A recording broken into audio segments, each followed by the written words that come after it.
Rome. It was big, powerful, and is the one ancient civilization that basically everybody has heard of before. Most people will also know that Rome fell in the 5th century. But why though? Why had Rome, which had prevailed so many times before over a millennia, fallen to the barbarians that they so often defeated? Today, we will delve into the events leading up to the sack of Rome and the collapse of the Western Roman Empire. In order to understand the fall of Rome, we need to go back in time and a couple hundred years to the north, to the great island of Scanza. That is what Scandinavia was called by the Roman historian Jordanes. Jordanes' comprehensive history, titled Getica, claims that the Goths had originated from Scandinavia and then moved toward what is now Ukraine around 100 BC. The Goths are the antagonists in this story. The Proto-Goths of Ukraine lived as peaceful agriculturalists for several centuries, though between 200 and 300 AD, the Goths launched several large-scale raids on eastern Rome, but the Goths just seemed too distant to be of any real threat. Then came them, the Huns. The Huns poured out of the steppe into Ukraine, displacing the Goths, who began fleeing in huge numbers across the Danube, seeking refuge in the Eastern Roman Empire. The Roman Emperor, Valens, let only one of the Gothic tribes, the Thervingi, cross into Roman territory, as he feared that such a large group of barbarians would prove unruly. Now, as mentioned previously, the Goths were sedentary agriculturalists, and they were experiencing severe food shortages because they didn't have their fields to produce food. The Romans who were in charge of them exploited the situation, worsening the plight of the Goths. With his people on the brink of starvation, the Gothic leader Fritigern attacked the Romans. Valens immediately mustered an army to crush the rebellion. Valens' nephew, Gratian, who also happened to be the Western Roman Emperor, had also assembled an army and was marching to help his uncle.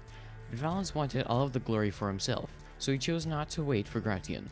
The remaining Goths across the Danube, the Greuthungi, had joined their Thervingi comrades and swelled the Gothic force to 15,000, the same number as the Roman force. In the ensuing Battle of Adrianople, the Goths routed their Roman foes and killed Valens. This was the worst Roman defeat in over 100 years. Now, I think it's important to step back here.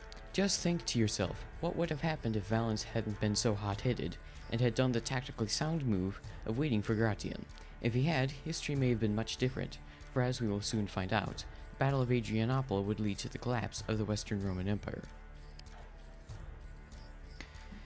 Now, remember, the Goths had wanted to settle inside Roman territory, and after Adrianople, they got that wish, and the new Emperor Theodosius I granted them land in the Balkans. Now here it is important to make a distinction. The Goths who moved into the Balkans were called Visigoths, which means Goths of the West, while the Goths who stayed beyond the Danube were called Ostrogoths, which means Goths of the East. The Visigoths lived peacefully in the Balkans for, about 20 years. During those 20 years, they were employed by Theodosius as mercenaries, when Theodosius went to war against the Western Roman Empire and often placed in the front as cannon fodder. But wait, I hear you ask. I thought this was about the fall of Rome, not some meaningless story about Scandinavian barbarians. Well, the Gothic king, Alaric, rebelled in 395 and invaded Greece. He then tried twice to invade Italy, but was repulsed both times by the Roman general Stilicho.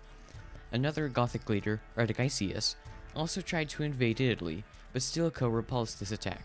It seemed that the Goths would be contained within Greece and Illyria.